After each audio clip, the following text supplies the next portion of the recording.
Hey, it's Evan Carmichael. I've been getting a lot of your questions, and I'm slowly falling behind on my ability to answer everything in a timely manner. And so I thought, why don't I combine a whole bunch of these videos together, and we'll see how it goes. So I'm going to answer a lot of your questions in this one video for the Ask Evan show #1. And let me know what you guys think about the format, if we should keep it, dump it, or do something else. Leave a comment. Okay, so let's kick it off. Let's start it off. First question from Dulos Z180. Good stuff. Don't ever stop the success stories. I love them. Do you have anything on Mark Burnett? I don't have anything on Mark Burnett yet, but it's a great story. I've read his book. I don't remember what it's called, but it's a great book.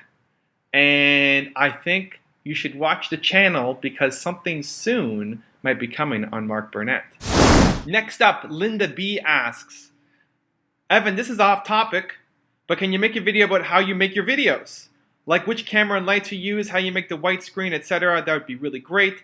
Thank you in advance if you can do it, and also thank you for your videos in general.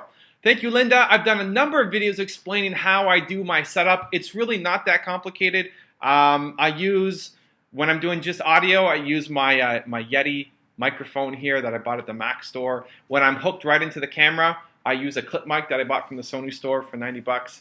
My camera, I started off with various cameras from Costco because they had a long return policy. It was within 30 days you could return it. And eventually outgrew that, and now I use a Canon camera. I forget which one it is, but I've talked about it on my other videos. You know what? I'm going to take a picture. Smile. For the white background, I just use a white wall in my house. So my office, my home office, I got a white wall. I just stand up against that, and I use natural light. I turn off all the lights that I have in the room. I have a big window. You want to just do it video so that you're facing the window. Here in this room, I've got a light in front of me, and I've got a light beside me and kind of behind me. So it creates a little bit of a shadow on this side, but it's okay. Just don't stand with your back towards the light, or it's going to come out really poorly. One thing that I want to remind you guys, if you're starting off doing video, don't go out and just buy all the gear. Okay, I've got the tripod, the 2 microphones now, the nice camera that costs about $2,000.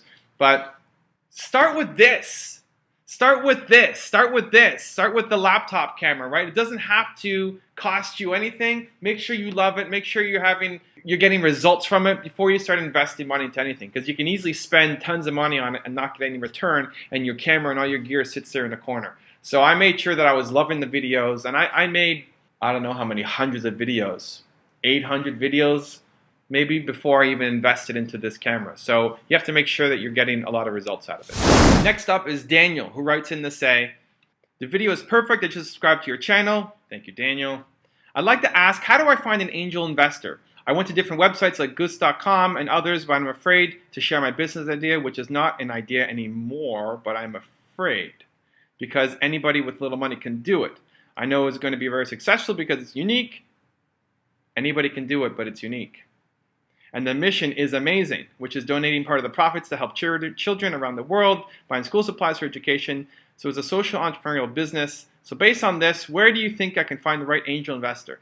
Thanks. So Daniel, first of all, we got to get really clear on your pitch. You start talking to angel investors, you got to be really specific, right? You're saying anybody can do this, but it's unique. So you're giving me a little bit of heartburn listening to you here with your pitch. Okay, listen, the reality of angel investors, most of them work through informal networks. They're not going to be on websites. They're not going to be advertising their profile because they're going to get bombarded. You got to remember, most angel investors, they have full-time jobs, right? They're dentists, they're doctors, they're lawyers, they're entrepreneurs. They have their own businesses, right? So they don't want to be inundated. So they usually work through their informal networks. They work through their lawyers. They work with their accountants. Those are the people who you want to connect with. They're financial advisors if you're dealing with high net worth individuals. These are the guys who you want to reach out to. The first angel I met through my dentist, and he connected me to other angels and other angels. And so you want to start talking to everybody, right? You want to start talking to anybody who has those connections in. Use your informal networks, and they'll start introducing you to people. But you gotta make this pitch better. You gotta wow me. The social aspect is great, but it's not enough, right? I gotta know a little bit more about what your business is all about, and yeah, I mean, you want to pitch an angel investor, you got to be super specific, you got to be super clear, and the best way to reach out is through your local network. All right, next up, Edward Suarez, who's one of my YouTube viewers, writes in to say, "Hey Evan, my name is Edward Suarez. I'm a 20-year-old college student on a small island in the Pacific called Guam.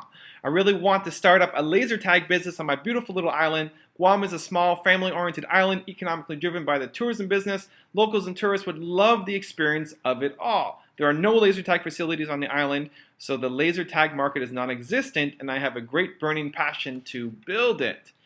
But the only way to do so is to acquire a small business loan from a local bank. I have no assets, but I believe that the profitability of a laser tag business would be incredible. It's a small island with very little things to do. We've been around the same malls and entertainment facilities for many years. Should I take the risk or wait for better circumstances? Thank you for your time, Sir Edward."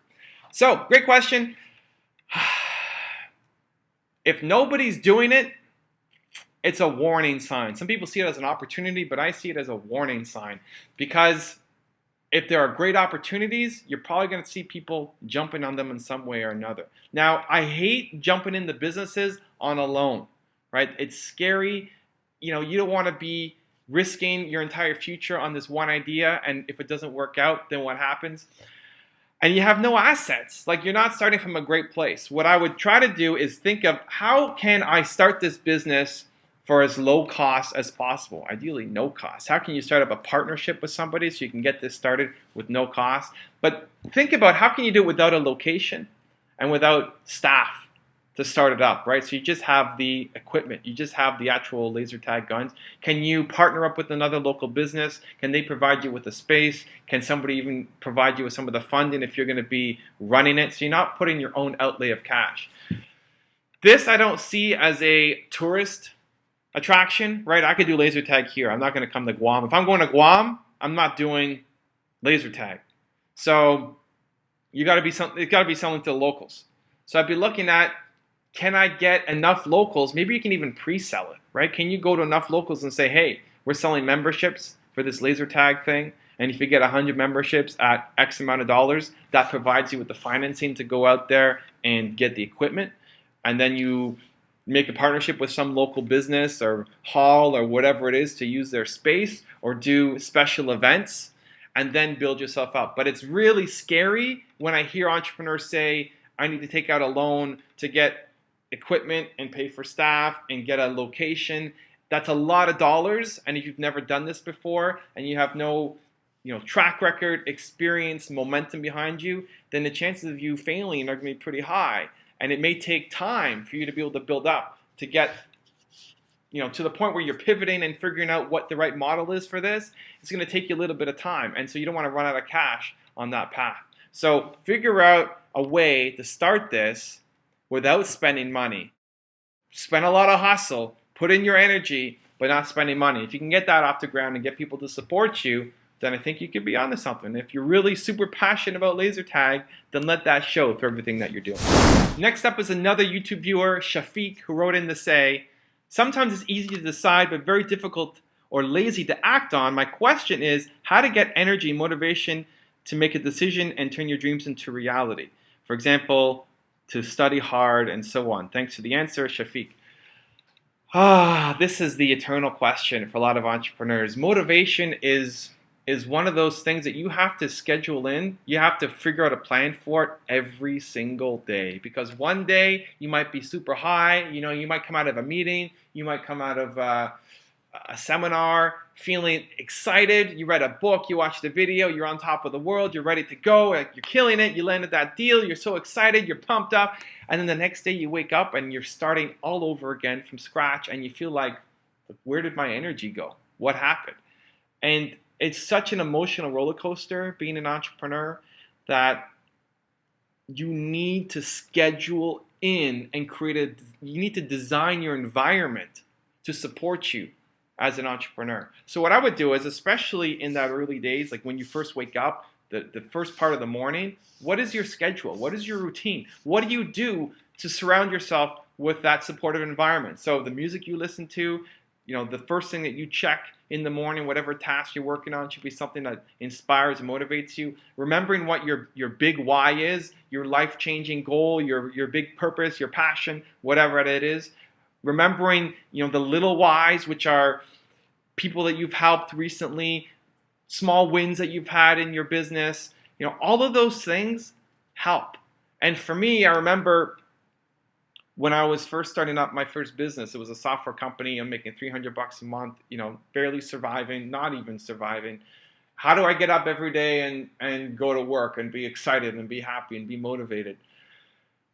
What really helped me was, one, having stories of famous entrepreneurs that I would read regularly, and reading about Bill Gates and how he started and how he had nothing and how he was in software, and then other people who are outside my field. If it's Oprah Winfrey or Richard Branson, and these stories, you look at how they started and it was nothing. People like you and me started with nothing and turned their dreams into reality and built businesses that they can hang their hat on and say, I made this. I'm really proud of what I just did. That was inspiring for me because these guys weren't handed their success. They made it on their own. So that, combined with the little wins of reminding myself of all the people I've helped and the conversations how people said, thank you so much, Evan. This is really helping me in my life or in my work, or what you said helped change my path. Those things really excited me and motivated me. So you have to remember the big why, right? Why you're doing this, why it's important, the little why, the people that you're supporting, the small wins that you've had. Create a routine that supports you in the morning. Surround yourself with things that inspire and motivate you. And it's a daily challenge. It's a daily struggle. Every day you wake up and it's a new opportunity to motivate yourself to go out and chase your dreams. And anybody who says it's easy just hasn't gone through it. So that's it for Ask Evan number 1. Let me know what you think. Leave a comment below. You like the format? You don't like the format? Let me know. And subscribe to the channel. See more videos like this. Thank you guys so much for watching. I'll see you soon. Don't forget to check out my newsletter. Click the link below. Hi, I'm Jason J. Raz Fonseca of RazOnline.com, and I want to say Evan Carmichael's newsletter is consistent, fun, inspiring, and it's the only newsletter I prioritize and look forward to. Period.